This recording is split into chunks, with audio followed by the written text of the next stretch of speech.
Hello friends. Now let us take up the concept number 2.4, modus operandi of library functions. In the previous concept, we learnt the importance of creating library functions and other allied matters and all that. In this, let us understand the modus operandi of the library functions. Actually, library functions are created for all commonly performed or routine activities in our programming. By that, programmer's burden is very less. This is also almost similar to many services are provided by the government. Because of that, we have to appoint limited number of services on our own to have a comfortable living. Suppose you yourself, government does not provide anything, and if you have to provide everything on your own means, just to think of how many services on your own you have to provide and all that. The same analogy is applicable for programming also. In order to make your programming job so simple and all that, all the library functions are created by the developers of the language, and your programming is very simple. Only whatever services are not provided by the library, for that you have to create your own functions. Number two is, these standard library functions are developed by experts. That's why normally those are 100% bug free, and number two, they are very efficient also. If you develop the same function on your own and all that, you may not, because of your inexperience and all that, you may not develop that much efficient function, and you have to spend a lot of time. Time is money, that's why you have to incur more cost. That point you remember. Thereafter, let us understand the modus operandi of these functions. Actually, these library functions are like a black box. How they have written code and all that, you do not know and all that. Actually, you give input and take output, like a flour mill.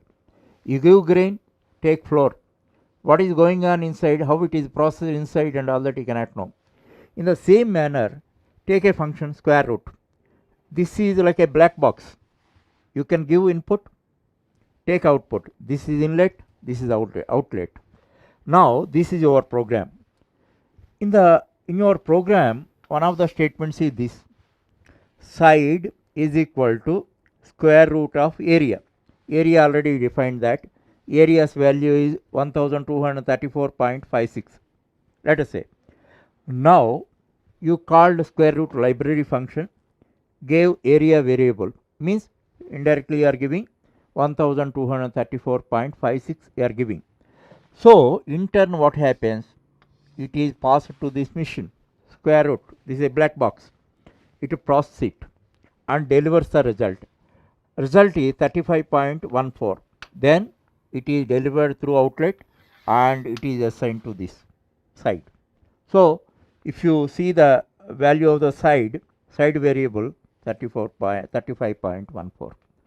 This is the black box technology. The type of black boxes are provided and stored in the library. Okay. If it is user defined function and all that, you can see the code because it is defined by you and all. Then you can see the code, what code you have written to perform this operation. As far as standard library functions are concerned, the code is not visible. That point you have to understand. Thereafter, you have to understand how to use and for the, of course, you do not know at this stage, you may not know all these elements and all that. Just to show the model and all, then I am giving this program. Just you see, in this 1, 2, 3, 4, 5, 6 header files I have included to this program, or standard library header files. stdio.h, standard input output .h. So that already explained about that. Limits.h, actually this is one special header file. Actually, we are using different types like integer, float, character, and all that. So, what is the range of that you want to know without referring any other book and all that? You want to know that. For that purpose, it is provided limits.h. Any particular data type you take, like int, it is having a minimum limit or maximum limit. For that, certain constants are provided. Suppose if you simply seeing the constant, you can understand that. What is that? Int min, int max, like that. Here not only functions, one more point you must learn. These standard library functions mainly contains functions, ready-made functions, and at the same time it may contain some constants also, like this int min.